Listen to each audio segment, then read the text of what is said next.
He bullied her all through high school, until she became his new boss. The conference room hummed with low conversation and the faint whir of the projector warming up, the kind of sound that filled space without demanding attention. Ethan Cole leaned back in his chair, jacket draped casually over the backrest, one ankle crossed over his knee like he owned the place or at least expected to. Which, honestly, he did. This was his floor, his team, his rhythm. He'd been here long enough to know exactly how these meetings went. Polite anticipation, mild anxiety, a little awe when leadership walked in. He thrived on that unspoken hierarchy, always had. Any idea who the new department head is? Someone asked from across the table. Ethan shrugged, reaching for his coffee. Heard she's efficient. That's usually code for terrifying. A few chuckles followed. Easy, a Miller. Someone else added, HR's been weirdly tight-lipped about her. Ethan smirked. They always are. Give it a week. Everyone's human eventually. He said it lightly, without malice. Just confidence, smooth, unexamined, the kind that came from years of being liked, admired, forgiven. The door opened. The room shifted. Not audibly, not at first, but the energy changed in that subtle way Ethan had learned to recognize over time. The kind that prickled along the back of his neck, that pulled his attention before his brain caught up. She stepped inside. And everything in him went still. She wasn't what he expected. No sharp heels announcing her presence. No exaggerated authority. She wore a tailored blazer in a soft, neutral tone, hair pulled back neatly, posture calm and unhurried. Composed, controlled. But it wasn't her appearance that unsettled him. It was her eyes. Because the moment they met his, something flickered brief, restrained, devastatingly contained. Not surprise. Not nerves. Recognition. Ethan frowned slightly before he could stop himself. She looked away first. That alone was enough to throw him off.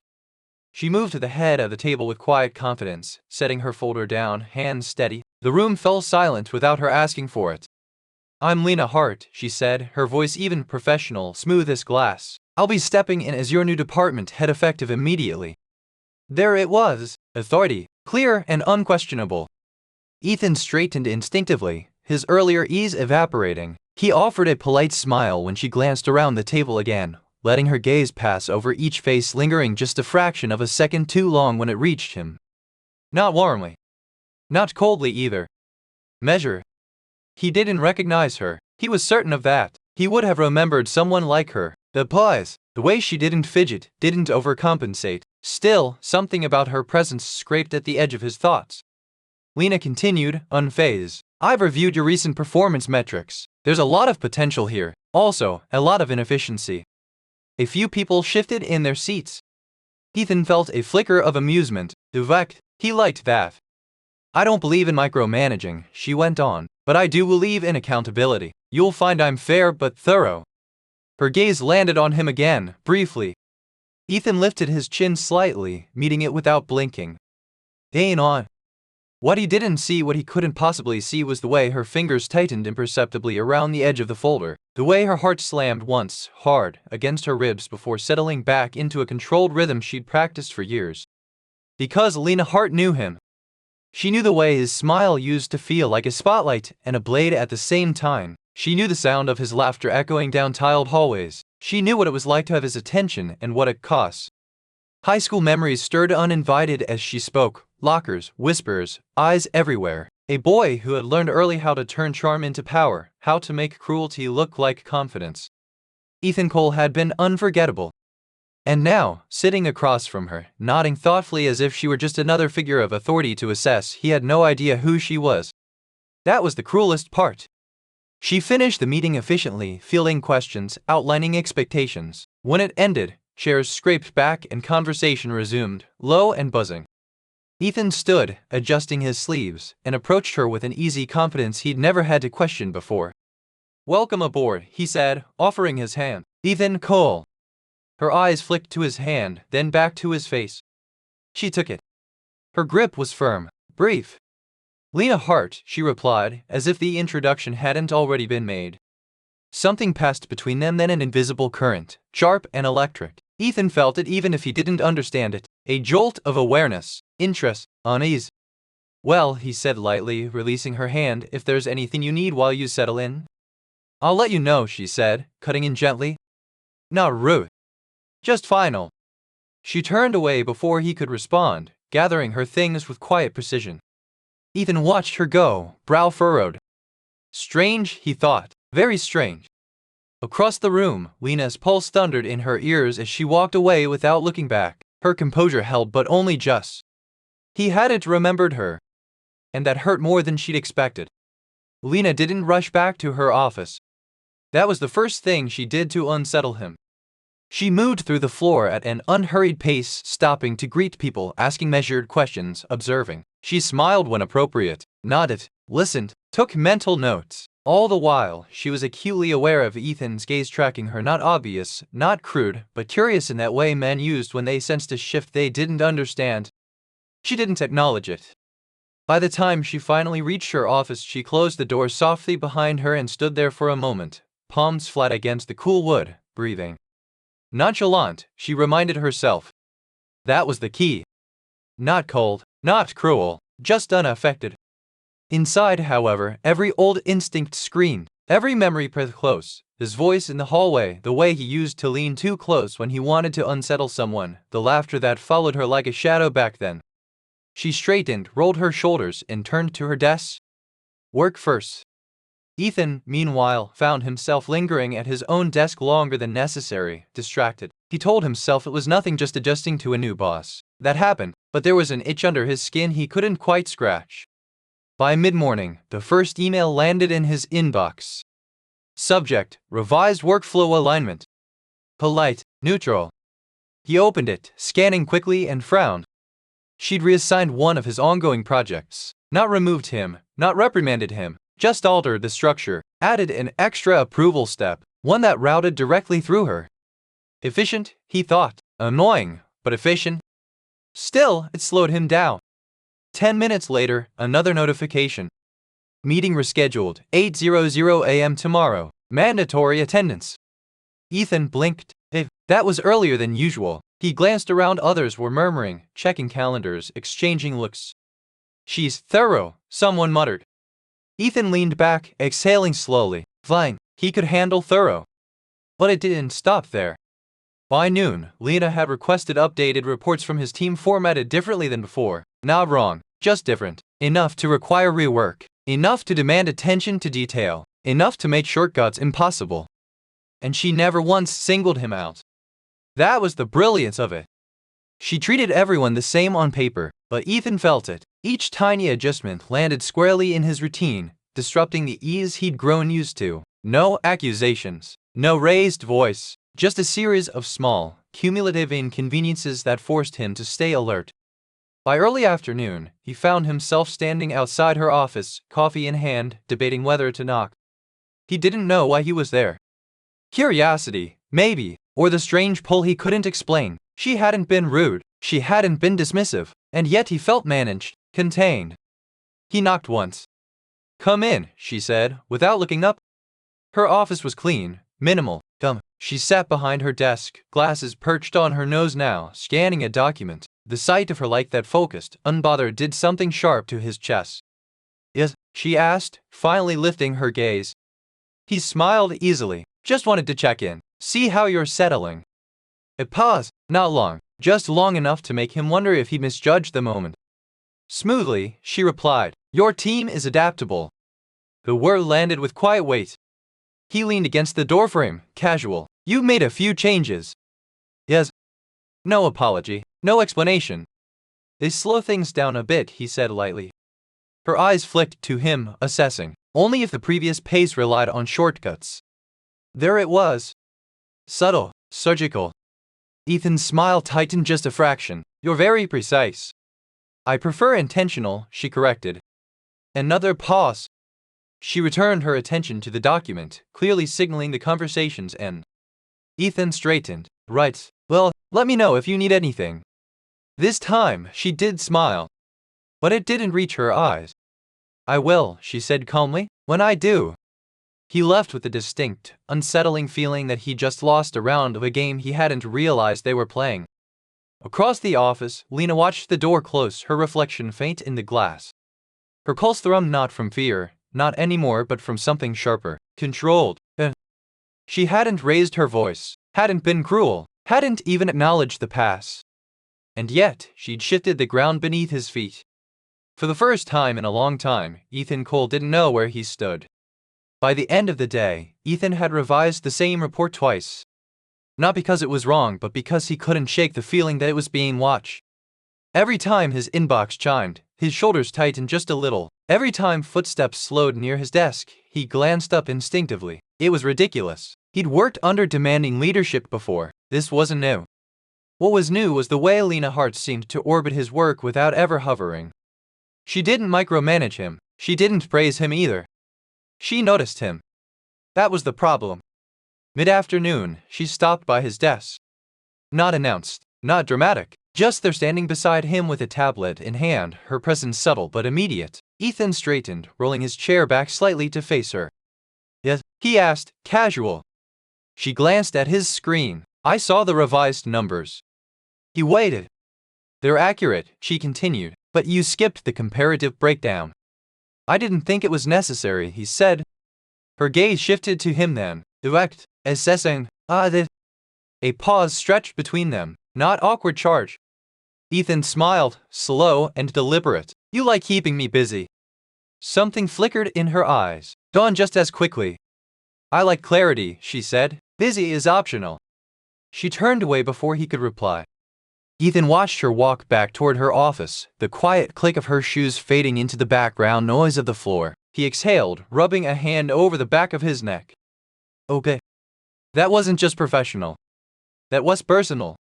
Or at least, that's how it felt to him. By the time the day wound down, the thought had rooted itself firmly in his mind. She's testing me. Not out of malice, but interest. Some people flirted with smiles, others with challenges. And hadn't he always been drawn to women who didn't make it easy? The idea settled uncomfortably and then, dangerously, it began to appeal to him. Later, in the elevator, a coworker nudged him lightly. New boss has you on a tight leash, huh? Ethan chuckled. She's thorough. That's one word for it. The coworker smirked. You think she's got something against you? Ethan considered it, thought of her steady gaze, the way she corrected him without raising her voice, the way she never backed down but never overstepped. No, he said finally, I think she wants a reaction. From you. He shrugged, smiling faintly, maybe. What he didn't say, what he didn't fully understand yet, was that her restraint felt intentional in a way that made his skin prickle, like she was holding something back, like she knew something he didn't. Across the building, Lena sat alone in her office, jacket draped neatly over her chair, lights dimmed to a soft glow. She let herself lean back for the first time all day. He thinks it's rivalry, she realized, or worse, flirting. The thought twisted something sharp in her chest. How familiar it all felt, how easily he slid into confidence, how quickly he assumed the world still revolved around his charm. She closed her eyes briefly, grounding herself. Let him misunderstand. Let him believe she was playing. By noon, Ethan realized the morning meeting hadn't been a fluke. It was a pattern. The first email hit his inbox at 12:07 p.m. Please resend the projections with the restored risk variance column, broken down by quarter instead of annually. Also include a short rationale for each assumption. Quarterly. That alone added at least 3 hours. He stared at the screen, jaw tightening. She hadn't asked for this level of detail from anyone else. He knew that for a fact. Fine, he thought. If she wanted thorough, he'd give her immaculate. He worked through lunch, fingers flying, confidence slowly hardening into irritation. When he finally sent the revised file at 2:58 p.m., he felt a flicker of satisfaction. 8 minutes later, another email arrived. This is helpful. One concern: your assumptions rely on last year's market behavior. Please update using post-Q2 volatility data. Also, can you format this to align with the board template? Ethan laughed under his breath, a short, incredulous sound. Unbelievable, he muttered. The board template hadn't been used in months. It was notoriously finicky, with formatting rules that broke if you breathed wrong near them. She knew that.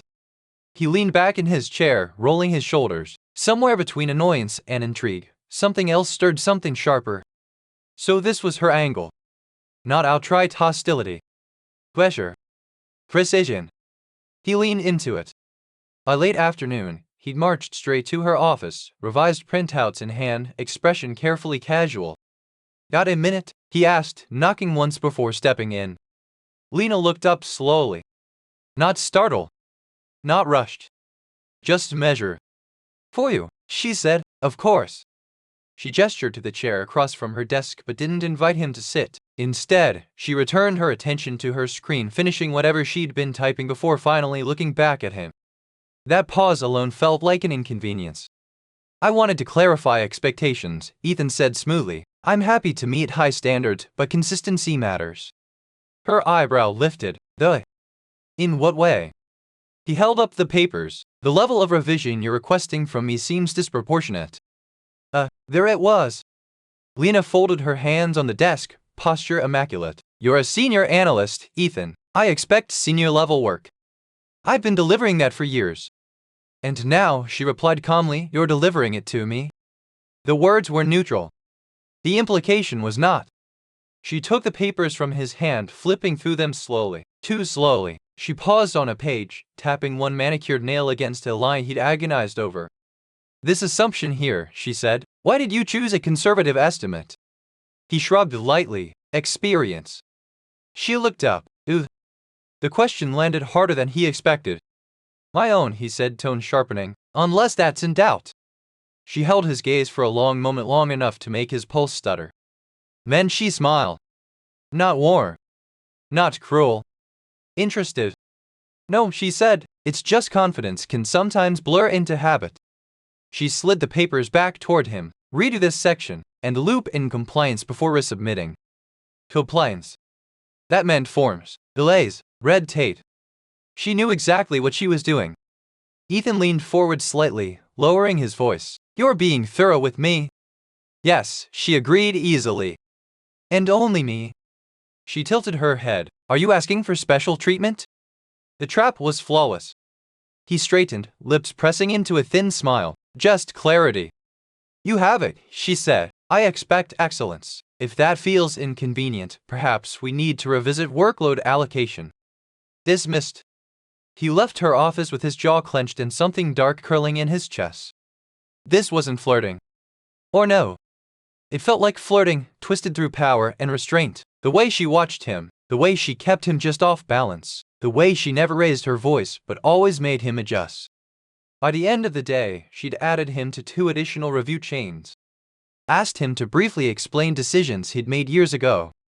Scheduled a 7:30 a.m. check-in to align priorities. When he finally packed up, exhausted and wired, he caught sight of her through the glass wall of her office. She was still there. Composed, unbothered. And when she glanced up and noticed him looking, she didn't look away. She simply gave him a small, polite nod. Like she hadn't spent the entire day dismantling his sense of control. Like this wasn't personal. Like she hadn't enjoyed every second of it. Ethan walked out of the building with adrenaline buzzing under his skin. If this was a rivalry, he'd win it. He just didn't realize yet that Lena Hart wasn't trying to beat him. She was reminding him what it felt like to be powerless. And making him beg for more without ever asking. Every time he closed his eyes, he saw her expressionless face across that desk. The way she'd looked at him like he was something she was studying, not someone she needed to impress. The way she'd made him really work without ever raising her voice. It crawled under his skin. By morning, he decided on a strategy. If Lena Hart wanted a rivalry, he'd give her one. If she wanted control, he'd make sure she felt him pushing back. And if she was testing him, he smiled at his reflection as he adjusted his tie. Then he'd pass with distinction. The 7:30 a.m. alignment meeting was his opening. He arrived 5 minutes early, coffee in hand, posture relaxed. He took the seat closest to her, not across the table like everyone else, close enough that he could smell her perfume, something clean, understated, expensive. Intentional. Lena entered last. She paused for half a second when she saw where he was sitting. Just half a second. Then she took her place at the head of the table and opened her tablet. "Good morning," she said evenly. "Let's begin." Ethan leaned back in his chair, stretching his arm casually along the backrest. "So," he said, voice easy, "since this meeting was scheduled for me, I assume you want to talk priorities." A few heads turned. Lena didn't look at him yet. among other things. She started with metrics, lean, efficient, no wasted words. When she finished, she finally looked at him. Ethan, she said, walk us through your revised projections. He stood. Didn't need to, but he did anyway. He spoke confidently, smoothly, adding commentary that wasn't asked for, clarifying points before she could question them, framing decisions as collaborative choices rather than directives. He was performing. When he finished, he met her gaze. Happy to hear your thoughts. There it was. The challenge. Lena smiled faintly. You've clearly put in the work. A murmur of approval moved through the room. Ethan felt a small, sharp thrill. Then she continued. However, she said calmly, you've deviated from the scope we discussed. His smile tightened. I improved it. She didn't blink. You complicated it. A few people shifted in their seats. She tapped her tablet. This additional analysis wasn't requested. It delays our timeline. He chuckled softly. With respect, I think leadership appreciates initiative. She looked at him, then really looked at him. Leadership, she said, appreciates direction being followed. Science. Ethan leaned forward slightly. Is that what this is about? Her brow lifted. Clarify. Direction, he said, or control. The room froze. Someone coughed. Lena's voice stayed even. This meeting isn't the place for personal interpretations. Funny, he said lightly, you seem to be making a lot of those with my work. That was the line. Everyone felt it. She held his gaze for a long moment. The meeting adjourned, she said. Ethan, stay. The door closed behind the last person. The air changed. He didn't sit. Instead, he walked closer to her desk, hands in his pockets, smile crooked. You could have corrected me privately. You corrected yourself publicly, she replied. I followed suit. You embarrassed me. I held you accountable. He laughed softly. You're enjoying this. Her eyes flickered. Just once. I'm doing my job. He leaned one hand on her desk. Too close. That's not what this feels like, he said quietly. She stood. The movement was deliberate, reclaiming space. What this feels like is irrelevant. His voice dropped. Then why am I the only one you're pushing? She stepped around the desk, stopping directly in front of him. Close enough now that the tension buzzed. Because you push back, she said, and because you mistake attention for invitation. His jaw tightened. Is that what you think this is? I think, she said calmly, that you're crossing lines to feel powerful again. That landed. Huh? He straightened. You don't know me. I know, she said, that you're used to being admired. He scoffed. And you're not? I don't need it, she replied. Something in him snapped. Then why single me out? He demanded. Why ride me this hard if you don't care? Her voice stayed level, but her eyes sharpened. Lower your voice. He didn't. Or what? He said, you'll give me another impossible deadline? She stepped back. And just like that, the temperature dropped. This conversation is over, she said. You'll receive formal feedback by end of day. Formal? He laughed. You're escalating now? You already did. He opened his mouth to argue. And stopped when he saw her expression. Not angry. Resolved. That afternoon, the consequences hit. He was removed from a client call. Reassigned to compliance-heavy tasks. Copied on an email that quietly corrected his earlier presentation. The humiliation wasn't loud. It was surgical. By the end of the day, whispers followed him through the office. By the end of the week, he realized something terrifying. She wasn't flirting. She wasn't playing. And she wasn't reacting to him. She was managing him. And somehow, that only made him want her attention more. That night, he did something reckless. He sent her a message. Not an email. A calendar invite. Subject, private discussion, resetting expectations. Time, 8:00 p.m. Location, office. She didn't decline. She accepted. And that was the moment Ethan crossed the line for real.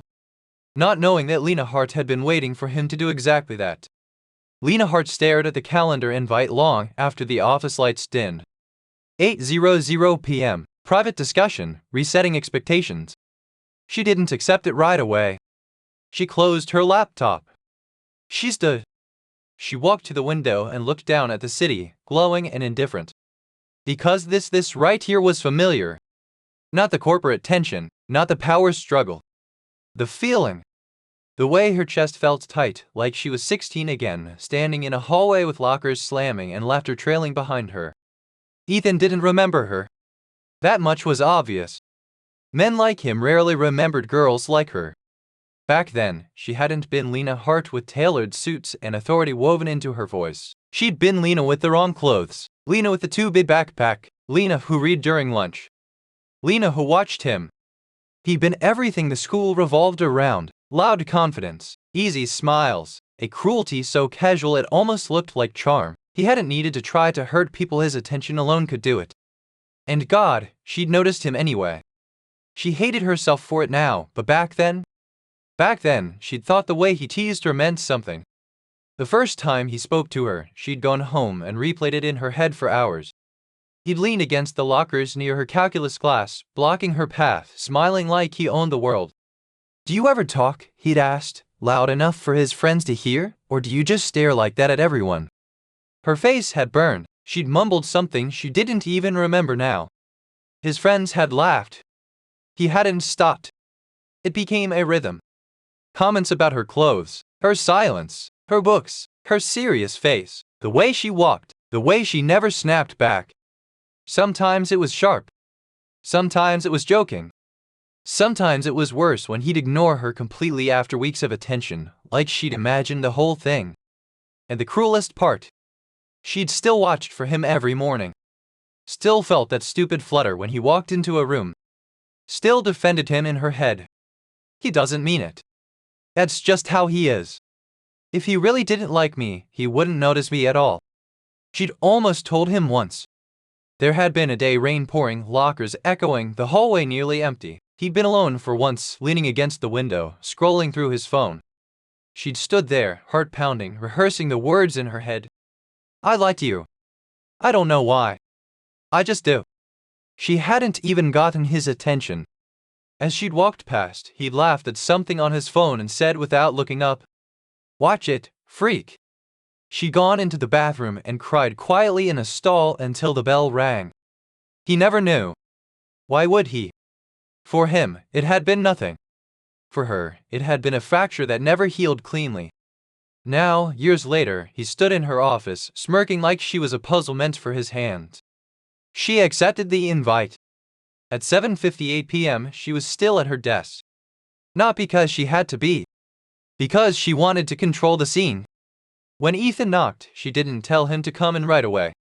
She finished the sentence she was typing. Saved the file. Then, "Come in." He stepped inside like he owned the space. Jacket off, sleeves rolled, confidence worn loose and easy. Same posture. Same energy. Different stakes.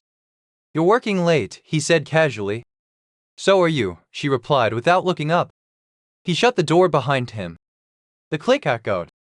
She gestured to the chair across from her desk. "Sit." He didn't. "I thought this was a conversation," he said, "not an interrogation." Her fingers paused on the keyboard. Slowly, she looked up. "This is," she said. "You just don't like where it's heading." He smiled. "You don't know that." She studied him for a moment. The strong jaw, the confident eyes, the way he filled a room without trying. And suddenly, she was exhausted. "You asked for a reset," she said. "Here it is." He folded his arms. "I'm listening." "You misinterpreted my behavior," she said evenly, repeatedly. He tilted his head. "Mean it. You assume pushback is personal. You assume attention is interest. You assume proximity is permission." His smile faded slightly. "That's not fair." "It's accurate." He scoffed. "You're acting like I'm some kind of she supply." The word landed between them like a dropped glass. His jaw tightened. "That's a strong accusation." "It's not an accusation," she said softly. "It's a pattern." Silence stretched. "You don't know my past," he said. She nodded once. "No, but you don't know mine either." Something in her voice finally made him hesitate. She stood. Not to confront him. To free herself. "Do you know," she said, moving to the window, "what it's like to be remembered only as a reaction?" He didn't answer.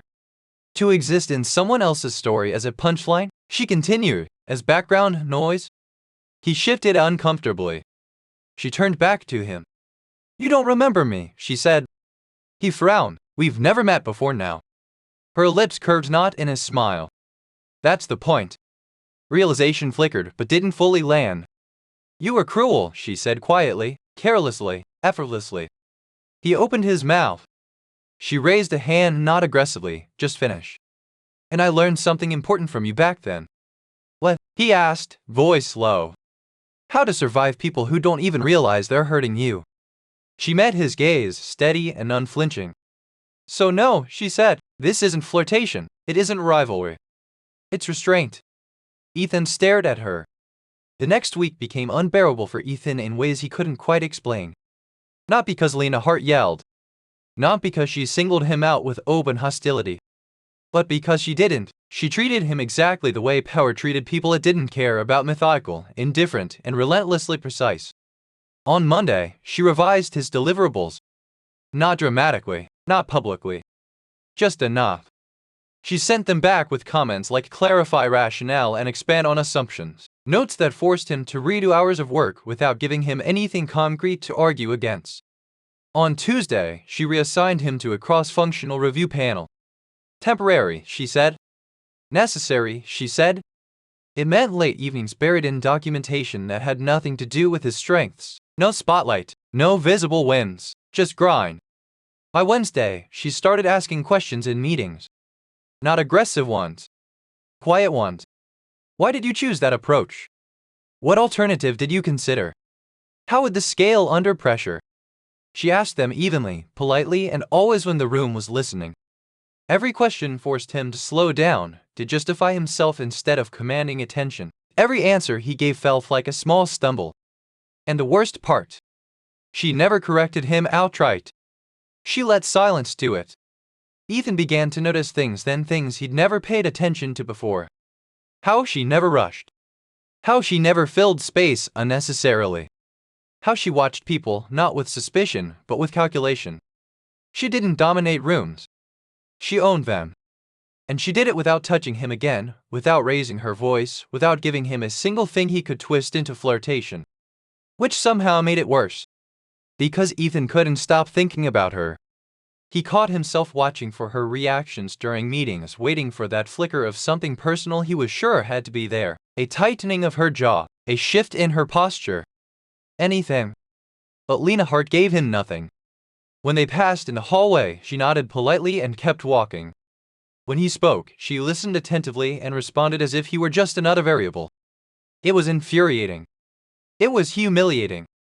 And it was starting to feel deliberate. By Thursday afternoon, he finally snapped, not outwardly, but inwardly. He cornered Mark from finance near the coffee machine. Did I do something to her? Ethan asked, trying to sound casual. Mark blinked. To Lena. Yes, Ethan said. I mean, she's intense. Mark laughed awkwardly. That's one word for it. So this isn't personal. Mark hesitated. Just a fraction too long. Ethan felt something drop in his stomach. What? I don't know, Mark said carefully. She just expects a lot. From me, Ethan thought. He went back to his desk restless, jaw tight. That afternoon, Lena sent out a revised project timeline. His name appeared on it more than anyone else's. Extra checkpoints. Additional reviews. Redundant approvals. It was bureaucratic. It was flawless. It was torture. He requested a one-on-one. She scheduled it for the following week. 30 minutes. No flexibility. The message was clear, you are not urgent. By the time the meeting came, Ethan had rehearsed what he'd say a dozen times. He wouldn't accuse. He wouldn't flirt. He wouldn't provoke. He'd be calm, professional, the vet. He walked into her office and sat where she indicated. She didn't offer coffee. She didn't ask how he was. She simply opened her folder. You wanted to discuss workload concerns, she said. Yes, he replied, keeping his tone even. I feel like my assignments have shifted significantly. They have, she said. He waited. She didn't elaborate. What? He asked. She looked at him then, not cold, not warm, just assessing. Because your role requires recalibration. recalibration. Like he was a malfunctioning system. I'm performing, he said. You're reacting, she corrected. There's a difference. His fingers curled slightly against the armrest. You're treating me differently. She nodded. Yes. Finally, an admission. What? He pressed. She closed the folder. Because she wasn't ready to tell him the truth. Because the truth would give him power he didn't deserve yet. Because watching him struggle with uncertainty was safer than watching him dismiss her pain. You're learning something, she said instead, discomfort. He stared at her. That's not an answer. It's the only one you need right now. Right now. As if there was a future version of this conversation waiting for him. He leaned forward slightly. You enjoy this. She didn't deny it. I find it effective, she said. Something inside him twisted. You act like I hurt you, he said quietly, but you won't tell me how. She held his gaze. And for the first time since he'd met her again, he saw it. Not anger. Not revenge. Distant. The kind carved by time and survival. This isn't about what you remember, she said. It's about what you repeat. The meeting ended exactly on time. He left more frustrated than when he'd arrived. And Lena remained seated long after the door closed, her pulse steady, her expression composed. She was giving him a hard time. Yes. But she wasn't doing it for cruelty. She was doing it because somewhere deep inside, the girl who used to flinch at his laughter was finally standing upright. And she wasn't done yet. Claire Jensen stood just inside the conference room doorway, one hand still on the handle, mid-apology frozen on her lips. The room hummed softly with projector noise and quiet conversation, but for her, everything narrowed to a single point. Lena Hart. Not the executive. Not the composed woman at the head of the table. Just Lena. Claire hadn't seen her in over a decade, but she would have known her anywhere. The posture was different, stronger, steadier. The clothes were sharper, the face calmer. But the eyes? The same. Observant, quiet, watchful in a way that came from learning early that attention could be dangerous. Claire felt it hit her all at once, memory stacking on memory. The afternoons in the library. The whispered math explanations. The way Lena always sat facing the door. Oh, Claire said under her breath. Ethan glanced up from his notes. What? Claire didn't answer him. She stepped inside slowly, the door closing behind her with a soft click that seemed far too loud. Lena, she said, her voice unsure now. Lena Hart. The room went still. Lena looked up. There it was, the briefest pause, a single breath held and release. Yeah, she said calmly. Claire stared at her, something like disbelief flickering across her face. It's Claire. Claire Jensen. Well, I know who you are, Lena said gently. The gentleness was what did it. Claire laughed, a short, stunned sound. I almost didn't recognize you. Lena inclined her head. It's been a long time. Around them, people shifted in their chairs, glancing between the two women. Ethan frowned, a knot forming between his brows. You know each other? He asked. Claire finally turned toward him. Oh, she said, not accusing. Not yet. You don't. Ethan's smile was automatic, defensive. We went to the same school. Claire's gaze sharpened. That's one way to say it. Lena spoke smoothly, reclaiming control of the room. Claire was one of the strongest analytical minds in our class. Claire's eyes flicked back to Lena, surprised. You stayed late to help me pass calculus, Claire said, even when you didn't have to. Lena met her gaze steadily. You were determined. And you were kind, Claire said softly. The word lingered. Ethan shifted in his seat. Okay, he said lightly. This is turning into a reunion. Claire looked at him fully now. Really looked. And something changed. You don't remember her, she said. It wasn't a question. Ethan's jaw tightened. I remember a lot of people. Lena's voice cut in, calm and firm. Claire, we should begin. Claire hesitated, then nodded slowly. Right, sorry. But the air had already altered. As the meeting progressed, Claire found herself watching Lena instead of the slides. The way she spoke measured, precise. The way she shut down interruptions without raising her voice. The way she never once looked to Ethan for validation. This was not the girl they'd known. And yet, when Ethan interrupted Lena mid-sentence just slightly, just enough to reframe a point, Claire saw it. The almost imperceptible tightening of Lena's jaw. The flicker of restraint. Claire's fingers curled against her notebook. Some things hadn't changed at all. Ethan, Claire said suddenly, can you clarify your last assumption? He blinked, caught off guard. Sure. As he spoke, Claire watched Lena's reaction. Not approval, not irritation. Assessment. Like she was watching him reveal himself. When the meeting finally adjourned, the room emptied slowly. Conversations resumed. Chairs scraped. Papers rustled. Claire waited.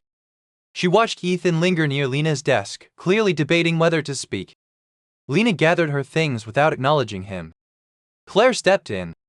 Lena, she said quietly, do you have a moment? Lena paused, then nodded. Of course. Ethan stiffened. I'll step out, he said, the words tight. Claire didn't look at him as he passed. The door closed. Claire exhaled, pressing a hand to her chest. I can't believe it's you. Likewise, Lena said. You look. Claire searched for the word. Unstoppable. A faint smile touched Lena's lips. That took time. Claire hesitated. Does he really not remember? Lena didn't answer immediately. He remembers what matters to him, she said finally. Claire swallowed. He was awful back then. Lena's gaze dropped briefly to the desk, to the past, and then lifted again. Yes, she said. Claire shook her head. I didn't realize how bad it was until later. You never complained. I didn't think anyone would listen, Lena replied. A beat. I'm listening now, Claire said.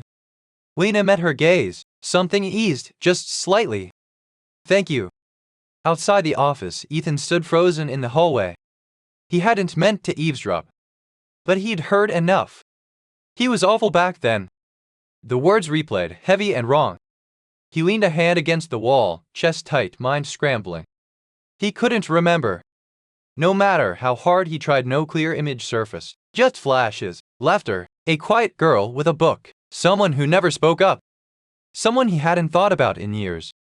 And somehow that terrified him more than remembering ever could. Inside the office, Lena closed her folder and straightened.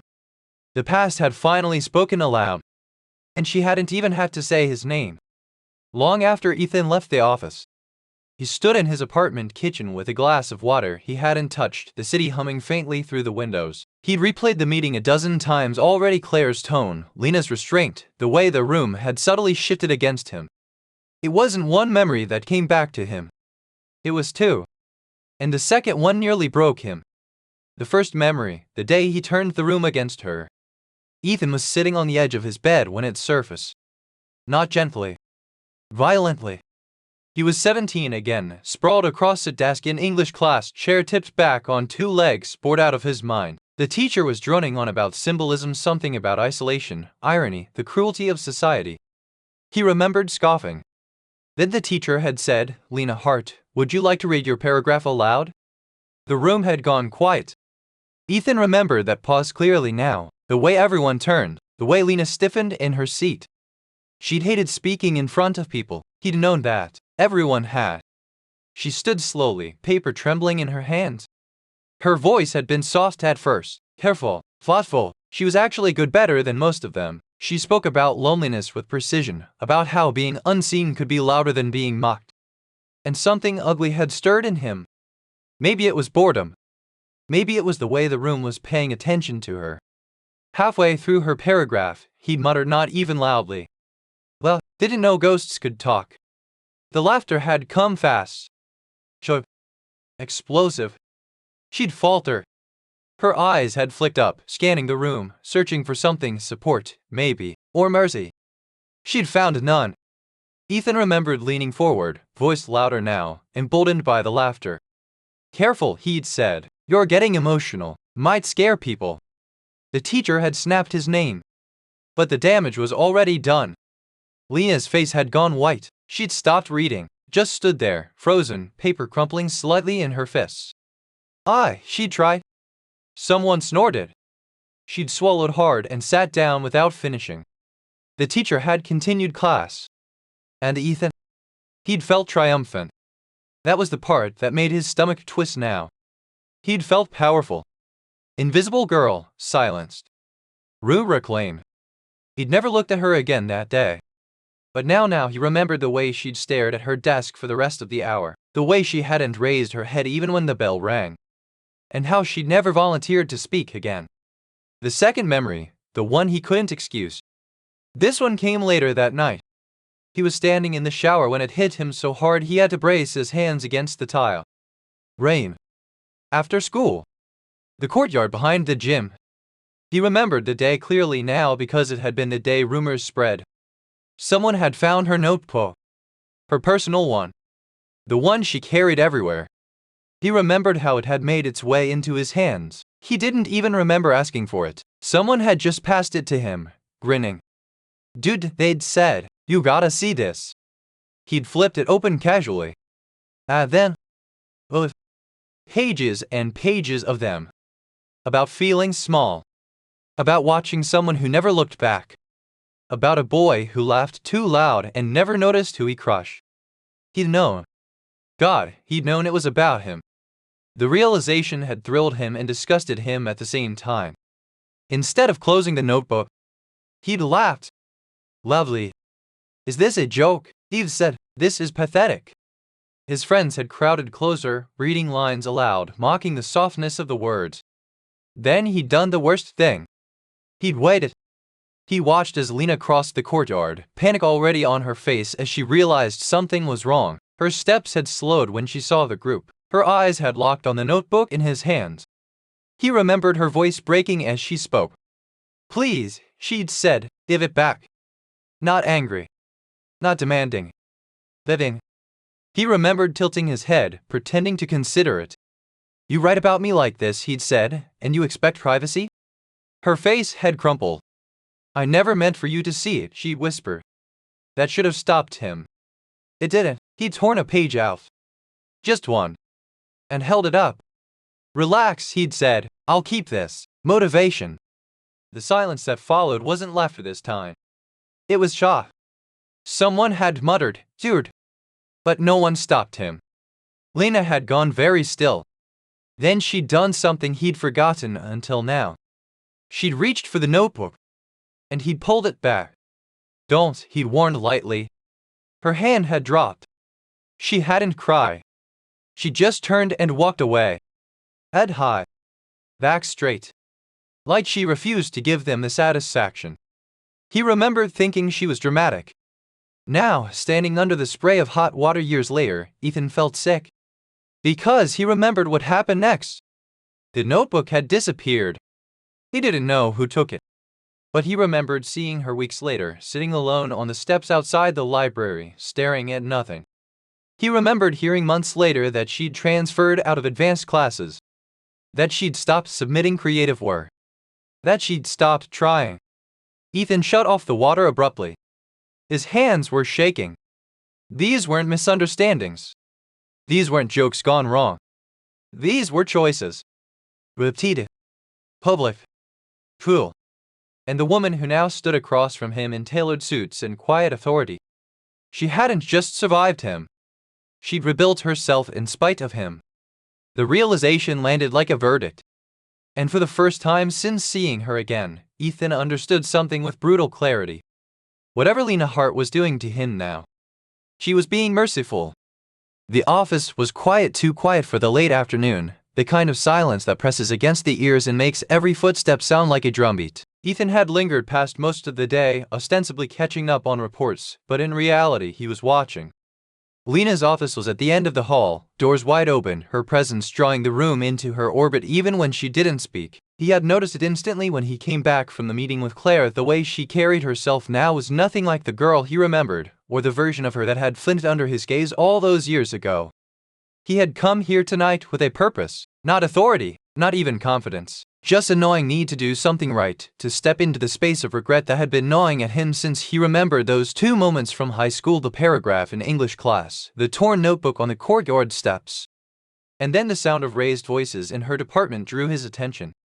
Excuse me, he said immediately, striding toward the commotion, trying to sound professional, firm, controlled.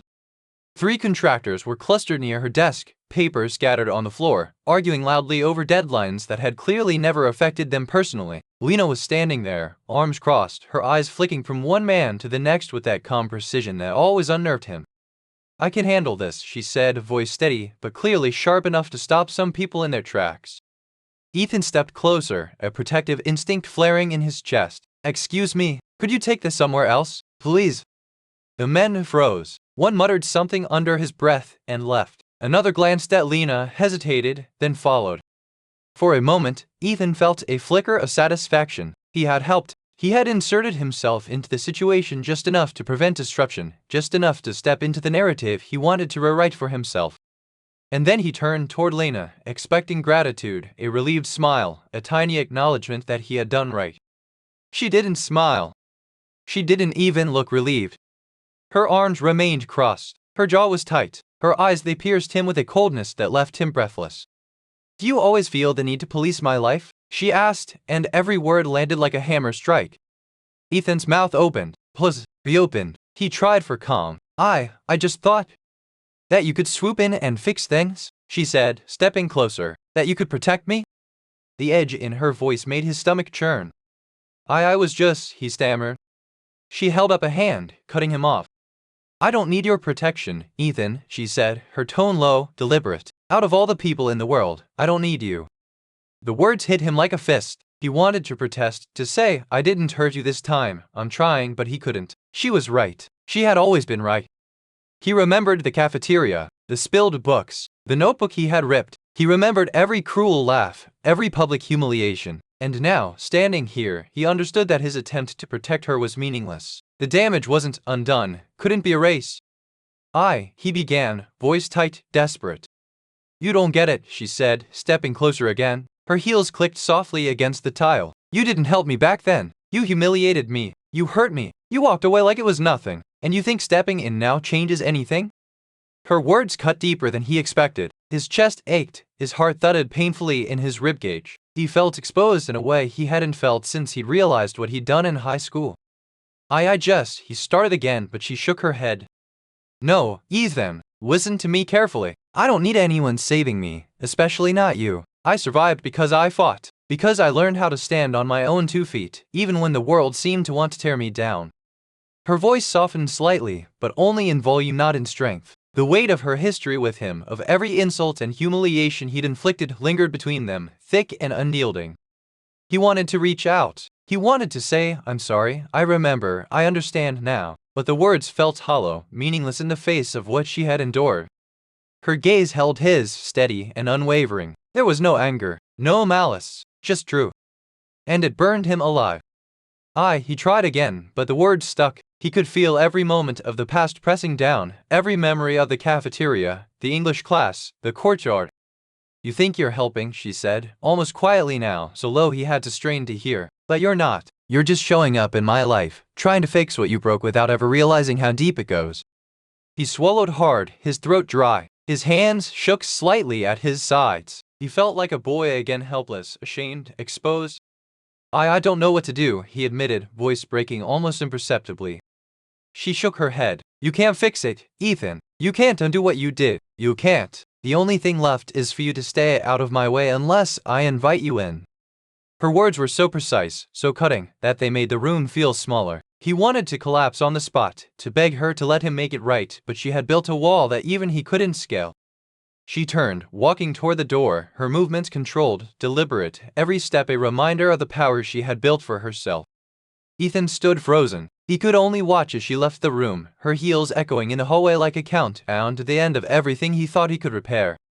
When the door clicked shut, the silence pressed down on him. His chest heaved. He leaned against the wall, head bowed, and for the first time, the full weight of his past actions hit him. The cafeteria, the English class, the notebook, the humiliation. Every single one had left a mark, and now he understood that no act of heroism in the present could erase them. And in that moment, Ethan Cole understood something with a clarity that hurt so badly he almost doubled over. She didn't need him. She didn't want him. She had survived him, and now she thrived despite him. The thought made his chest tighten painfully. He wanted to follow her, to speak, to touch, to fix, but he knew even if he did, it wouldn't be enough. Not now, not ever. For the first time in his life, he truly saw her not as the girl he had bullied, not as the object of his attraction, not as a puzzle to control, but as a force of nature. And he realized something worse than regret. He had no right to be in her orbit anymore. He stayed in the hallway long after the click of her office door, hands pressed against the wall, stomach tight, heart pounding, mind swirling with the memories of every wrong he'd ever done. And somewhere deep inside, he knew he had a choice: walk away or stay and be reminded for the rest of his life that some things, even heroics, even apologies, could never undo the past. The next morning, Ethan arrived at the office before most people had even unlocked their doors. The city was quiet outside, sunlight bouncing off the glass towers in a way that made everything shimmer, but inside him, the world was far from calm. He remembered every word Alina had said the night before, every clipped sentence, every measured movement. "Out of all the people in the world, I don't need you." It was a sentence that echoed in his mind with an almost cruel clarity, one that refused to leave him alone. He hadn't just failed in the past, he had failed spectacularly, and now he could see the consequences of it in the quiet confidence of the woman who walked past him every day, entirely unaware or perhaps entirely unwilling to let him in. He tried to focus on the work, but every glance toward her office, every shadow of her movement made his stomach tighten. He wanted to reach out, to say something, anything, to prove that he wasn't the same boy who had humiliated her in high school, but he knew, even in that moment, that words alone would never be enough. By mid-morning, he found himself standing outside her office, rehearsing everything he might say. Should he apologize? Not just a casual sorry, but something real, something that acknowledged the past. He knocked lightly. "Ethan, what is it?" Lena's voice cut through the door with the same precision that had stopped him cold the night before. I just wanted to," he started, his words trailing. "Wanted to what?" Her tone was neutral, almost clinical. "Remind me why I shouldn't block you from my life entirely." He flinched. Her sharpness didn't hurt him the way it used to. Now, it frightened him in the best and worst way possible. "This is the woman I failed, and now I have to earn the right to even speak to her." I can't undo the past," he said finally, voice low, rough with frustration. "But I want to do right now what I should have done then. I want to respect you. I want to support you. I want to." "Stop," he said sharply. "Don't try to rescue me. Don't try to fix me. I don't need your protection, and I never will." He froze, but not out of fear this time, out of something heavier: understanding. She wasn't shutting him out because she didn't care. She was shutting him out because she did care, but she had learned to survive on her own. And survival, Lena knew, didn't leave room for pity. Ethan nodded slowly, swallowing the lump in his throat. "I understand." But understanding wasn't enough, and he knew it. Over the next few weeks, he stayed close but distant. He helped in meetings only when invited. He offered insights only when necessary. And every time Lena rejected his input, every time she corrected him or ignored his suggestions, he felt the sting not as humiliation, but as a lesson. And slowly, painfully, he began to notice the little openings. A glance that lingered too long on a problem they were both solving. A quiet laugh at a joke he didn't think she'd appreciate. A subtle softening of her posture when they worked late on a project together. He saw it in microseconds, in the tiniest of interactions. And every time it happened, it felt like he was walking on glass because one wrong step, one push too far, and the fragile connection he was trying to build would shatter. One evening, long after the office had emptied, they found themselves alone in the conference room reviewing a critical report. "You've clearly prepared," Lena said, scanning his notes with a cool eye. "I've learned to respect the work," he replied softly, "and the person who's in charge of it." Her head tilted, just slightly, a hint of curiosity or amusement sparking in her eyes. "You've learned," she said. "That's encouraging." The word was almost a tease, almost a compliment, almost a crack in the wall she had built. He dared a step closer, careful, deliberate, conscious of boundaries he had no right to cross. "I want to earn it," he said quietly, "even if it takes everything." She looked at him for a long moment, reading him like a book she had already closed once, and then she nodded, slightly, almost imperceptibly. It was enough. It was terrifying. And it was everything he needed.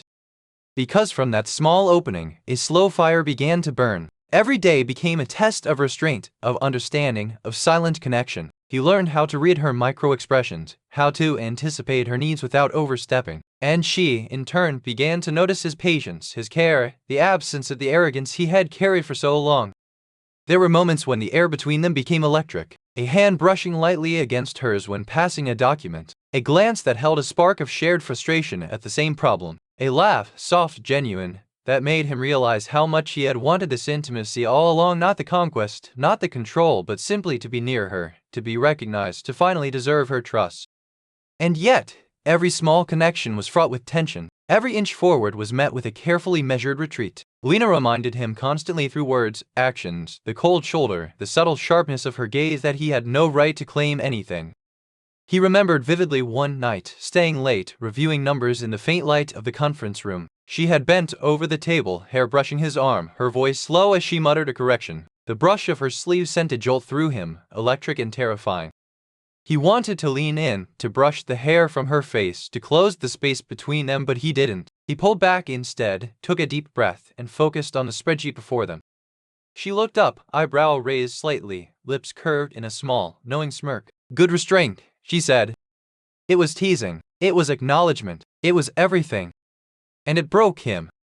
Because he understood completely that this was the dance, this slow, painstaking rebuilding of trust and intimacy. He could no longer rush, no longer demand, no longer expect her to bend to him. He had to prove himself every day, and he would. Because after every moment he was haunted with youth, he found a way with it, and I thought of the mental in him, but to earn a relative in that. After weeks of carefully measured interactions, respecting her boundaries, and staying out of trouble, he finally found himself standing in her office, voice low, eyes earnest. "Lena," he said, I need to ask something. I know I can't undo the past, but will you forgive me? Please, tell me what I can do to make this right." She leaned back in her chair, arms crossed, one eyebrow raised, lips curved in the faintest smirk. "Forgive you," she said slowly, almost savoring the word. That's generous of you to ask. But if you really want to prove it, we'll see how committed you are." Ethan felt a flicker of hope. "Anything, name it." "Anything," she repeated, eyes glinting. "All right, let's start simple." She gestured toward the copy room. "I need 10 bundles of reports from the copy room. You can bring them here, sorted alphabetically. And don't mix the departments, Ethan. I'll know." Ethan swallowed, nodding. Of course, anything. He thought it would take 10 minutes at most. How bad could it be? 15 minutes later, he returned, carrying the last of the 10 bundles, arms strained, sweat beading at his temple. "Done," he said, setting them down carefully.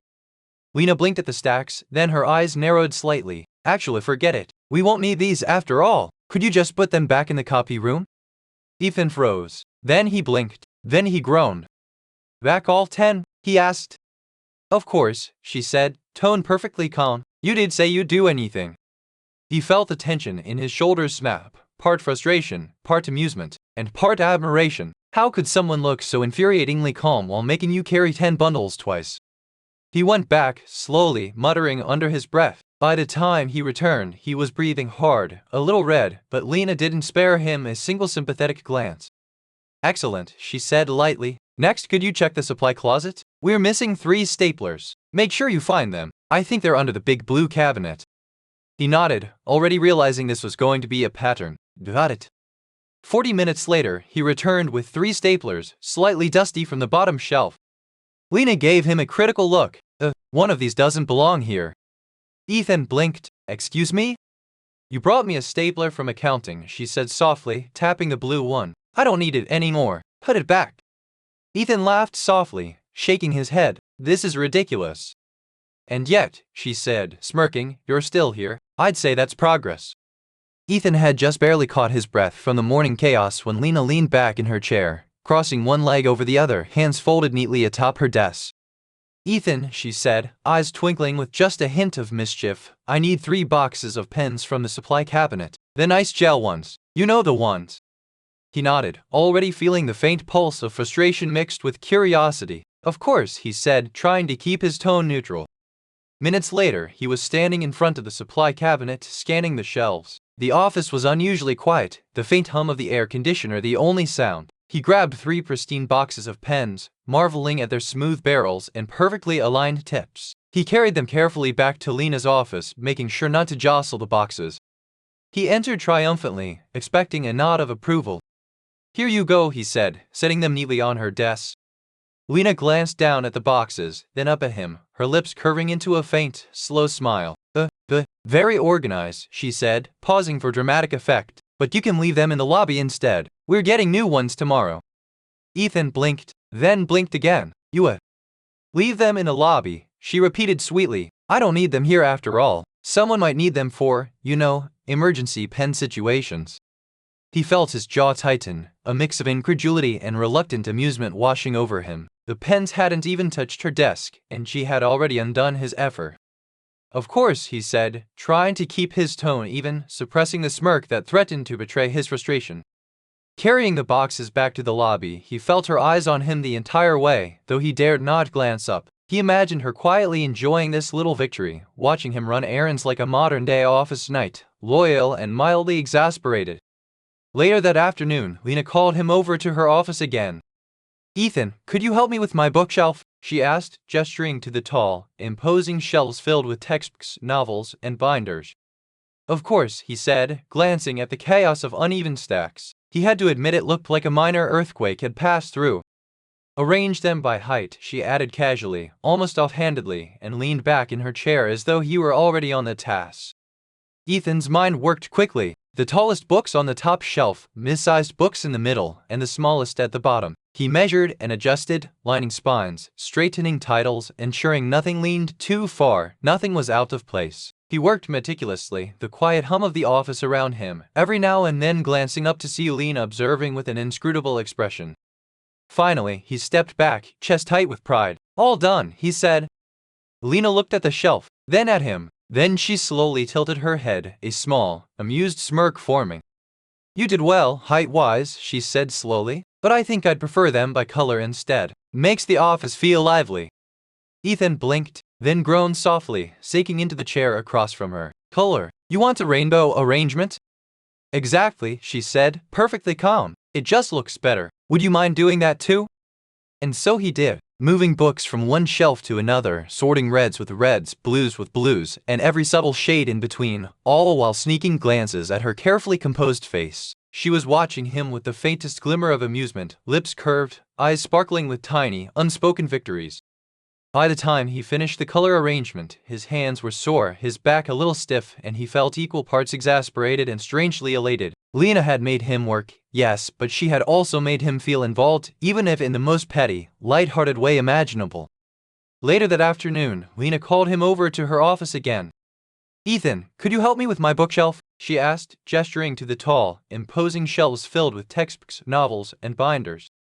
"Of course," he said, glancing at the chaos of uneven stacks. He had to admit it looked like a minor earthquake had passed through.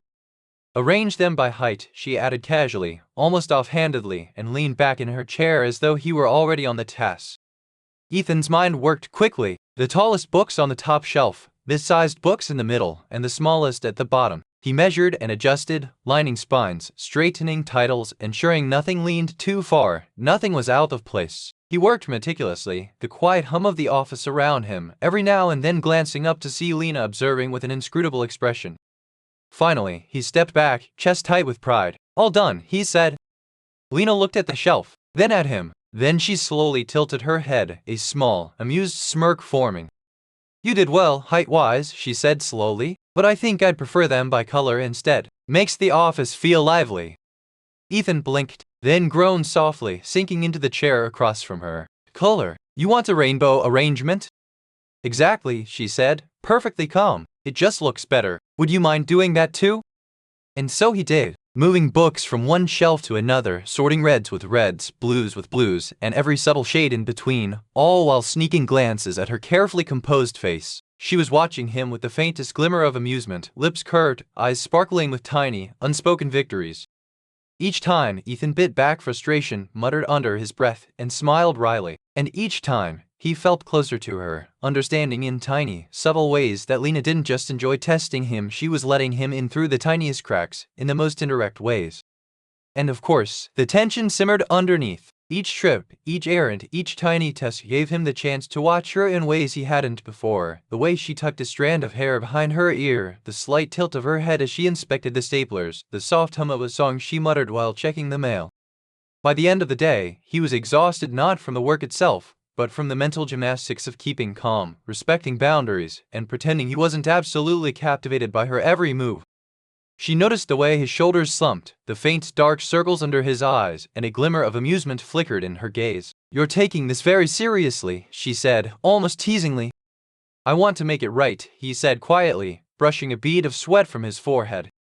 "Good," she said, smiling faintly, "because you're going to need all your patience." I have a few more tasks for you tomorrow. They'll be more challenging. Ethan's heart sank and soared at the same time. He had no idea what she had in mind, but he would do anything to stay in her orbit, to prove himself, to finally earn even the smallest shred of trust from the woman who had once terrified him with a single glance. Because behind all the petty chores, all the teasing, all the frustration, he could feel the slow pull of something deeper, a connection that was growing inch by inch, errand by errand, glance by glance. By next week, Ethan had begun to feel like Lena's personal errand boy, and yet, as exhausting as it was, he couldn't bring himself to resent her. There was something in the way she orchestrated these little tasks of precision, a playfulness that made every small chore feel like a test he desperately wanted to pass. Ethan, she called suddenly from behind her desk, one hand propping her chin as she leaned forward, eyes glinting. I need you to check the conference room. There are 3 chairs that need adjusting. I want them aligned perfectly with the table legs. And she paused, letting her words linger like a challenge. Make sure the cushions face forward. I don't want anyone sitting sideways tomorrow. Ethan blinked. 3 chairs, perfectly aligned cushions. He exhaled sharply but nodded, moving toward the conference room. Every inch of him wanted to roll his eyes, but he didn't. He had promised her he'd do anything, and even small victories in these errands felt like steps forward in winning her trust. He returned 15 minutes later, wiping sweat from his brow. Aligned and cushions facing forward, he reported, trying to sound calm despite the absurdity. Lena glanced at the chairs, raised one perfect eyebrow, and then smiled faintly. Good effort. But you missed the one on the far right. Its cushion is tilted by half a centimeter. Could you adjust it again? Ethan groaned softly but obeyed. When he returned a second time, she gave him a nod of approval. Just a nod, but it felt like a small triumph.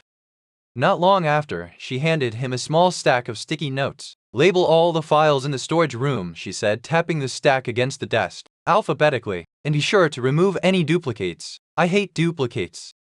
He carried the stack carefully, muttering under his breath while she watched him with a faintly amused smile. By the time he returned, his hands were slightly sticky from the adhesive. His hair had fallen into his face from leaning over the storage boxes, and yet he felt a thrill. Lena had trusted him with something small, petty, ridiculous, but trusted nonetheless.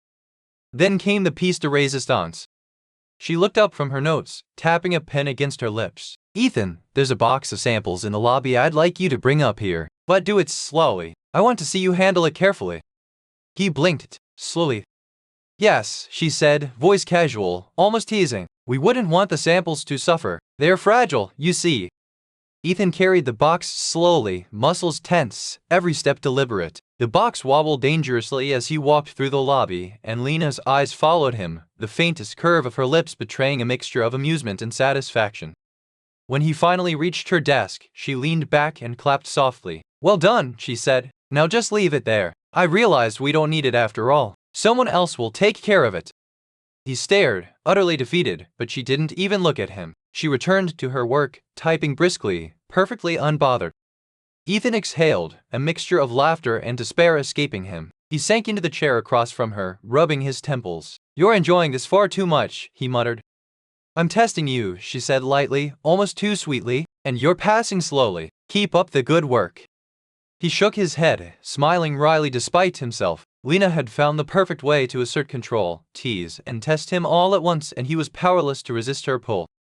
Every small task, every petty inconvenience, became a battlefield, and yet, with every errand he ran, every box he carried, every stack he returned only to be sent back again, Ethan felt himself getting closer to her in ways he couldn't articulate. He saw the flicker of amusement in her eyes, the subtle shifts in posture, the faintest exhale of relief when he finally completed her absurd requests. By the end of the day, he was exhausted, covered in sticky notes, pen marks, and a light layer of dust from the storage room, but oddly exhilarated. Lena had made him work, made him bend to her tiny whims, and yet, in doing so, she had let him into her world in ways words could never achieve. The morning sun spilled through the office windows, painting the polished floors in golden streaks. Ethan arrived early, briefcase in hand, heart still pounding from the previous day's relentless but somehow intoxicating errands. He wasn't sure whether to dread or anticipate what Lena would throw at him next. He didn't have long to wait. Ethan, Lena called from her desk, voice calm but sharp, eyes glinting with that familiar spark of mischief. Before you settle in, I need a small favor. Could you check the inventory in the supply closet? And while you're at it, make sure the sticky notes are facing the same direction. It's unsettling when they're not perfectly aligned. He blinked. Sticky notes. Really? Yes, she said, leaning back, arms folded, a faint smirk playing on her lips. It's important. A minor detail, but details matter. By the time he reached the supply closet, Ethan could already feel the tension building, anticipation, irritation, and something else he didn't want to admit. He began sorting the sticky notes, aligning them edge to edge, color by color. Each movement deliberate, careful, almost ritualistic. When he returned, she leaned over the desk, just slightly, inspecting his work with a critical eye. As she reached to adjust a note that was slightly off-center, her fingers brushed his hand. Ethan froze, heart thudding painfully. The accidental contact lingered far too long to be coincidental. He swallowed hard and stepped back, forcing himself to focus on the sticky notes rather than the warmth of her skin against his. Better, she said lightly, straightening. Though I think you missed a few on the left edge. Could you double-check? He groaned softly but obeyed, moving slowly, acutely aware of every subtle glance, every unspoken message in her eyes. Later, she sent him to the mailroom. There's a package for me, she said, tapping her fingers on her desk. Bring it back carefully. And Ethan? She leaned back, just enough for the sunlight to catch the strands of her hair falling across her cheek. Try not to let your mind wander while you carry it. He caught himself staring, heart skipping a beat. Of course, he muttered, gripping the package tightly. In the narrow hallway, their shoulders brushed, just barely, and yet, the contact sent a shiver up his spine. He realized with a jolt that every day, every petty task, was turning into something more, something he couldn't ignore. When he returned the package, Lena leaned slightly toward him, eyes scanning his careful work, a faint teasing smile tugging at her lips. Good, she said softly, but I decided not to open it. Leave it on the counter. Someone else will handle it. Ethan blinked, stunned. Her petty cruelty was relentless, but so was the effect it had on him. He swallowed the tight lump in his throat, a mix of frustration and something deeper, more intimate, stirring inside him. By mid-morning, she handed him a basket of coffee mugs. Take these to the break room, she said casually, and be mindful of the handles. I don't want them clanging together. As he carried them, Lena appeared at the doorway, brushing lightly against him as she stepped aside. The faint scent of her perfume, soft, sweet, intoxicating, drifted past him. He clenched his jaw, focusing on the mugs, though his pulse raced. Every brush, every glance, every small challenge seemed to ignite a slow, burning tension between them. When he placed the mugs on the counter, she stepped closer than necessary, just enough for their hands to brush while she adjusted the nearest cup. Careful, she murmured, voice soft, almost conspiratorial. Wouldn't want anyone to get hurt. Ethan exhaled sharply, muscles tight. The teasing, the petty errands, the small brushes of skin, they were no longer just minor inconveniences. Each one drew them closer, built the tension, and made him painfully aware of everything he had been trying not to feel. The day continued in this delicate dance. He reorganized the bookshelf again, this time by author, only for her to smile faintly and say, "You know, I think I prefer chronological. But don't worry, it's fine." He sorted files by color-coded tabs, only to have her laugh softly and remark, "Ah, yes, but the project dates are actually more important. Alphabetical will work better." He fetched 3 boxes of pens, stacked neatly, only for her to tell him, maybe leave 1 box in the lobby, just for dramatic effect. Each task left him exhausted, flushed, and yet drawn inexorably closer to her. Each petty order became a flirtatious battle, every glance an accidental touch, a spark he couldn't ignore. By the end of the day, Ethan realized that Lena wasn't just testing his patience, she was testing his resolve, teasing out restraint, and pulling him closer to something he both wanted and feared. As he left the office, carrying the last absurd item she had assigned, a single decorative paperweight that had to be exactly 3 inches from the desk edge, he caught a final glance from her. The smirk on her lips and the glint in her eyes were unmistakable. The next morning, Ethan arrived to find Lena already at her desk, a faint smile tugging at her lips. She didn't immediately assign him tasks. Instead, she gestured toward the chair across from her. "Sit," she said lightly. "We need to talk." Ethan blinked, briefly alarmed. The casual, teasing Lena he'd spent the past 2 days running errands for seemed different. "Focus. Serious." He echoed, lowering himself into the chair. "Yes," she said, leaning forward slightly, hands clasped on the desk. "About yesterday and about how you handled it." He shifted nervously. Had he overstepped? Had he done something wrong? "I noticed," she continued, "that you didn't complain. Not once. You followed every ridiculous instruction, every pointless errand, without a single word of frustration." Her eyes glinted. "Even when I sent you back and forth a dozen times." Ethan felt a flush rise to his cheeks. I wanted to get it right," he admitted. She leaned back slightly, studying him. I noticed, she said softly, and I appreciate it. The air between them seemed to thrum with something heavier than simple gratitude. Ethan could feel it like a live wire buzzing just beneath the surface. You know, Lena said, a playful smirk creeping back onto her lips, if you keep this up, you might start enjoying being at my beck and call. He swallowed hard. I already am, he admitted before he could stop himself. Her eyes widened slightly, and she tilted her head, intrigued. Really? Yes, he said, leaning forward slightly, catching her gaze. His heart pounded. I like being around you, even when you make me run in circles. For a heartbeat, Lena was silent. Then she leaned forward, just enough for their knees to brush under the desk. The small contact was electric. Ethan froze, aware of the warmth radiating from her, aware of how close they were, aware of the pull he'd been denying for days. You know, she murmured, voice slow and teasing, I've noticed something too. You actually enjoy it when I make things difficult. Ethan swallowed, heat rising to his ears. Maybe I do, he admitted. Maybe I enjoy it when it's you. Her lips curved into a slow, deliberate smile. Careful, she said softly. Say things like that, and I might start expecting more. Ethan's chest tightened. More? He asked, heart hammering. Her gaze lingered on his lips for just a fraction of a second longer than necessary, and then she leaned back, pretending to return to work. More errands, maybe, she teased lightly, though the faint quiver in her voice betrayed a hidden tension. He watched her, heart racing. He realized in that moment that the petty tasks, the teasing, the brushes of skin had all been building toward this tension, toward this charged intimacy that neither of them could ignore any longer. Later, when he handed her a perfectly aligned stack of files, she reached forward under the pretense of adjusting one corner, but their fingers brushed deliberately. Ethan's breath caught. Careful, she whispered, soft and low, her eyes locking with his. You might get distracted. I already am, he admitted, voice low. Her lips twitched into a smile, the teasing now mingled with vulnerability. Good, she murmured. Maybe we're even. Isn't. The word hung between them, fraught with history, tension, and unspoken desire. By the end of the day, Ethan left the office in a daze, heart pounding, mind racing. Lena's petty errands had transformed into a slow, intoxicating dance of control and surrender, teasing and confession, flirtation and desire.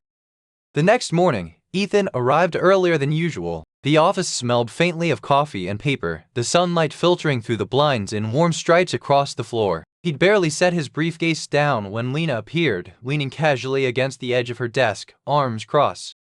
Good morning, she said, voice soft but teasing. I see you're punctual today. He offered a small smile. I didn't want to keep you waiting. Her lips twitched, a glimmer of amusement in her eyes. You never do, though I have a few tasks that might test your stamina. Ethan's pulse quickened. Stamina? Yes, she said lightly, tilting her head. You see, I need you to carry the new binders from the supply room upstairs one by one, and while you do, try not to spill your focus. He blinked. Focus? She smirked. You'll see. As he began climbing the staircase with the first heavy binder, Lena followed at a casual distance. Every time he shifted the weight, their arms brushed the smallest contact, barely noticeable to anyone else but enough to make his heart hammer. The closer they got, the more he noticed her subtle laughter when he struggled to balance the next binder. Careful, she murmured, leaning slightly closer than necessary. Her hair brushed the back of his neck. He felt the warmth radiating from her, his chest tightening painfully. I'm careful, he muttered, though the slight tremor in his voice betrayed him. She smiled knowingly, eyes sparkling. Good, I wouldn't want you making a mess. By the time he reached her office, sweaty and breathless, she was waiting near the desk. He placed the binder carefully on the edge and she reached forward, ostensibly to adjust its position. But their hands brushed for longer than usual, fingers lingering almost imperceptibly. Ethan's pulse jumped. He could feel the faint warmth of her palm against his, the subtle pressure of her body leaning toward him, the hint of her perfume. He wanted to lean in, to close the tiny gap, to let the tension spill into something more, but he forced himself to step back, breath catching painfully. Perfect, she said softly, though the faint curve of her lips betrayed amusement. You're improving. I think I've been improving for you, he said, voice slow, heart hammering. Her eyes widened slightly, and for a heartbeat, she held his gaze. Then she leaned back, pretending to be absorbed in paperwork. But Ethan caught the small smirk, the tiniest flicker of vulnerability in her eyes, a crack in the armor she'd carefully built. Later, she handed him a tray of coffee mugs, instructing him to carry them to the break room. And Ethan, she added, voice soft, don't spill a drop. I might notice. He carried the tray slowly, aware of every step, every breath, every flicker of her gaze following him. When he placed the mugs down, she reached past him to adjust one, and their fingers brushed again long enough for him to feel the electricity between them. "You're very careful today," she said softly, eyes locking with his. "I'm very aware," he admitted, voice low, heart racing. A silence stretched between them, charged, heavy, almost unbearable. For the first time, Ethan realized that Lena wasn't just teasing him with petty tasks anymore. Every brush of her hand, every lingering glance, every playful smirk was drawing them closer, building tension that neither could ignore. He caught himself imagining what it would feel like to hold her hand fully, to let the day's frustrations, laughs, and small touches culminate in something intimate, something undeniable. She seemed to sense it too. Her gaze lingered, softening just enough, her lips parting slightly as if she wanted to say something yet didn't. The air between them hummed with anticipation. Ethan's mind raced. One step closer, one accidental touch, one word, and maybe everything changes. The next day, the office buzzed with the usual morning energy, but for Ethan, everything felt heavier, more charged. He caught Lena's gaze across the room, and for a moment, the bustling world around them disappeared. The petty errands, the teasing, the accidental touches, they had built to a pressure he could no longer ignore. Lena was at her desk, reviewing documents, but when she saw him approach, her lips curved into that familiar mischievous smile. "Ethan," she said softly, "I have a special task today." He arched an eyebrow. "Special?" "Yes," she said, standing and gesturing toward the hallway. "I need you to carry these files to the storage room upstairs, and try not to drop them, or the consequences might be dramatic." He nodded, trying not to let the pulse in his chest betray him. The moment he stepped into the hallway, she followed, not at a distance this time, but close enough that he could feel the faint warmth of her presence. As he reached the stairs, the sack of files slightly unwieldy in his hands, she stepped closer, offering help, but only enough for their arms to brush. That simple contact sent a shock through him, leaving him aware of every inch of her body near his. "Careful," she murmured, leaning slightly closer than necessary. Her hair brushed his shoulder, just enough to make his breath catch. "I am," he said, voice low, betraying a tension he couldn't hide. They reached the storage room, and he placed the files down carefully. She stepped closer, tilting her head to inspect the papers. Their faces were only inches apart. "Ethan," she said softly, almost a whisper, "why are you like this? So attentive? So careful?" His pulse hammered. He could feel the warmth of her breath, the sparkle in her eyes, the way her proximity made the world shrink. "Because I want to be here, with you." Her lips parted slightly, a faint inhale escaping. He could see it in her eyes, the pull, the almost acknowledgement of desire that mirrored his own. For a heartbeat, they froze, the distance between them charged with electricity. Ethan leaned just slightly forward. She mirrored him, almost instinctively. The air was thick, every nerve screaming. He could feel her heartbeat against his own, rapid, erratic. And then she pulled back, just enough. "Not yet," she murmured, her lips barely brushing his, a whisper of denial, a tease. "We're not ready."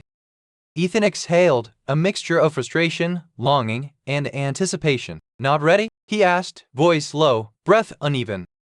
She shook her head, soft but firm. "Not ready to cross this line." The almost kiss lingered between them, invisible yet palpable, leaving both trembling, hearts racing, minds clouded with desire. Later, when they returned to the office, Lena's smirk returned, but it was different now. Softer, more intimate, less teasing, more loaded with promise and unspoken longing. Ethan couldn't stop replaying the moment in his mind, the brush of her hair, the warmth of her hand against his, the tiny gap that had held all the tension of the last few days. Every glance, every task, every petty errand now carried an unspoken message. They were close, closer than ever, and the spark between them was undeniable. The morning light streamed through the office windows, but Ethan hardly noticed it. His focus was entirely on Lena, who sat at her desk, reviewing papers with that mischievous glint in her eyes, the same one that had haunted his thoughts for days. "Ethan," she said, looking up from her stack, "I need a favor. Could you help me rearrange these files on my desk? I think they're all wrong." He approached, careful not to let his eyes linger too long on the curve of her shoulders or the way her hair caught the sunlight. "File?" he asked, feigning casualness while his pulse raced. "Yes," she said softly, but there was a faint smirk tugging at her lips. "And maybe be gentle with them. I've been told some people aren't careful enough." He swallowed hard. "I'll be gentle," he said, voice low. As he bent to pick up the files, Lena stepped closer, brushing past him. The faint scent of her perfume hit him, and for a moment, the world shrank to just the two of them, the air between them charged. You're very careful, she murmured, leaning slightly over his shoulder as he stacked the papers. Her hand brushed against his, lingering long enough for him to feel the warmth radiating from her skin. Ethan's chest tightened. I can't help it, he admitted, voice catching. When it's you I just pay attention. Her eyes met his, wide and shimmering with something he hadn't seen before, vulnerability. Ethan, she whispered, soft, low, and deliberate. I notice, always. Their knees brushed under the desk as he placed the last file. Neither moved away. Neither spoke. The magnetic pull between them was undeniable. Every heartbeat was a countdown. Every inch of space seemed like a thread ready to snap. Then Lena's lips curved into a small, mischievous smile. You know, if you keep being this careful I might actually let you do more than just files. Ethan's breath caught. More than files? Yes, she murmured, eyes flicking to his lips then back to his eyes. But not yet. Patience, Ethan. You'll need patience. He leaned just slightly closer, drawn like a magnet, feeling the heat of her body, the faint brush of her hair. I think I can wait, he said softly. Her gaze lingered, intense, and then, in a move that shocked them both, she reached up tentatively and brushed a stray strand of hair from his forehead. Her fingers grazed his skin, and the touch sent a shiver down his spine. Ethan's lips parted. His hand twitched, almost reaching for hers, but he stopped, remembering her warning, her hesitation. The tension stretched, thick and electric. You're dangerous, he whispered. She smiled softly, almost shyly this time. And you are irresistible when flustered. The next moment, the world seemed to shrink further. Their faces were inches apart, breaths mingling, hearts racing in synchrony. The office noise, the paper stacks, the petty errands, it all disappeared. Then, finally, with a slow, deliberate motion, Lena closed the tiny gap and their lips met, tentative, soft, hesitant, but undeniable. The kiss was electric, a mix of frustration, longing, and relief. Ethan felt her warmth against him, the softness of her lips, the careful restraint of her hands. For a heartbeat, they allowed themselves to melt into the moment, the culmination of days of teasing, frustration, and slow-burn desire. Then, just as suddenly, she pulled back, resting her forehead lightly against his. Not all the way, she whispered, breathless. We can't rush this. Ethan's chest heaved. I know, he said, voice low, still caught in the rush of the kiss. But God, I want more. She smiled softly, a mixture of mischief and vulnerability. And you will eventually, she promised. But patience, Ethan, we're just starting. The office was unusually quiet that morning, the hum of computers filling the background like a soft drumbeat. Ethan arrived with his usual early energy, but today he felt it differently, lighter, more electric. He knew Lena would be waiting, and the memory of their almost kiss the day before made his pulse thrum uncontrollably. She was at her desk, flipping through papers, but when she saw him, her eyes glinted with mischief. Ethan, she said, voice playful, I've got a special challenge for you today. He froze slightly. Challenge? Yes, she said, standing and leaning over her desk. The new shipment of office supplies arrived, and I need you to inspect, sort, and taste test the pens. Taste test? He asked, a mix of disbelief and amusement rising. Of course, she said, smirking. We need to ensure quality. For science. Ethan suppressed a groan and followed her to the supply closet, trying not to notice the way her hair fell across her shoulder, the warmth of her presence brushing past him. Each step was electric. As he bent down to inspect the pens, Lena leaned closer, seemingly to read the labels, but their arms brushed. The touch was fleeting, but it left a tingling warmth coursing through him. You're meticulous, he murmured softly. I like that. I aim to please, he replied, heart hammering, cheeks warming. The tension between them was palpable, charged with flirtation and something deeper. Even the absurdity of testing pens felt intimate, playful, like a dance neither wanted to end. Later, as he returned to her desk with the correctly sorted pens, she reached out under the pretense of adjusting a label, and their fingers brushed again. This time, Ethan didn't pull away immediately. The brush lingered long enough for both of them to feel the electric current. Careful, she whispered, voice low, teasing. You might get distracted. I already am, he admitted, voice barely above a whisper. She smiled softly, leaning back slightly, but leaving just enough space between them for the tension to stretch like a live wire. Every glance, every accidental touch, every teasing remark was pulling them closer. By midday, Lena asked him to organize her desk drawers again. But this time, she watched him intently, subtly guiding his movements with light touches and whispered suggestions. Every brush of skin, every shared laugh, made Ethan acutely aware of how much he wanted to close the distance, even though he knew she was keeping careful boundaries. Do you ever stop? she asked lightly, voice tinged with amusement. With this intensity? No, he admitted softly. I can't. Not with you. Her eyes softened, just for a fraction of a second. Good, she whispered, because neither can I. The office phone rang, breaking the moment, and they both stepped back. But the spark remained, lingering in the air like a whisper neither wanted to dismiss. By the end of the day, Ethan walked to his car with his mind racing. The playful errands had become intimate dances, the flirtation had turned into heart-stopping proximity, and the almost kiss had left them both craving more. The office was nearly empty, the hum of computers and the faint rustle of papers filling the space. Ethan found himself standing near Lena's desk, holding a stack of reports he had just finished organizing. He wanted to leave, to step back, but the pull of her gaze stopped him in his tracks. Lena was watching him, eyes soft but intense, the corner of her mouth curving into a half-smile. Ethan, she said softly, come here for a second. His heart thudded violently. He approached slowly, aware of the electric tension crackling between them. The petty errands, the teasing touches, the almost kisses, they had all led to this moment. She leaned back in her chair, eyes locked on his. Do you realize how close we've been? She murmured. I do, he said quietly, voice low, almost breathless. And I want to be closer. Her lips twitched in a mischievous, knowing smile. She stood, slowly, deliberately, closing the last few inches between them. Every step she took made his pulse race. Every subtle brush of her arm against his sent heat spiraling through him. You've been very patient, she whispered, voice soft, almost trembling, even when I made it difficult. I haven't been able to stop thinking about you, he admitted, taking a careful step closer, careful only until the last second. Every day, every little thing. For a heartbeat, she looked away, as if struggling with her own restraint. Then, slowly, she tilted her head back toward him, lips parted slightly. Before he could think, before either of them could stop it, their lips met.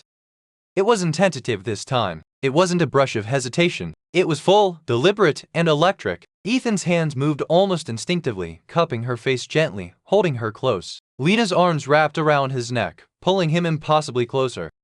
The world around them vanished. The office, the errands, the teasing, they were gone. All that existed was the heat between them, the softness of her lips, the fire igniting in his chest.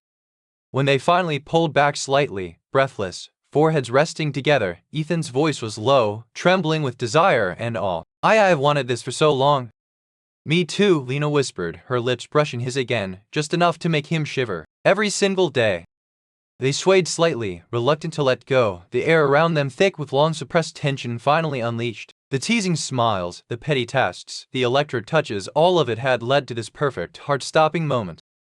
Ethan's hand traced the line of her jaw gently, memorizing the feel of her, while Lena's fingers tangled lightly in his hair. Neither dared move too fast, neither wanted to break the delicate balance, yet the desire between them was undeniable. You're irresistible, Ethan murmured, voice husky, eyes locking on hers. And you make it impossible to resist, Lena replied, her smile softening into something vulnerable, intimate, and real. The office door clicked behind them unnoticed. The world could wait. The emails, the reports, the petty errands, they no longer mattered. For the first time, they were completely, irrevocably in each other's orbit, drawn together by every teasing glance, every frustrating task, every touch that had built a slow-burning fire. By evening, as the office emptied, Ethan and Lena stayed behind. They shared quiet moments over coffee, leaning close, fingers brushing, laughing softly at inside jokes that had formed over their days of tension and teasing. Finally, as the sun dipped below the horizon, Ethan pulled Lena close, whispering against her lips, I've waited so long for this for you. She smiled, pressing her lips to his again. And I've wanted it too, she whispered. The slow burn, the teasing, the games, the almost kisses, they had all led here, full trust, full desire, full love, their hearts and bodies finally aligned. As they left the office hand in hand, the city lights glowing around them, both knew one thing with certainty. Whatever came next, they were in it together completely, irresistibly, and unashamedly in love.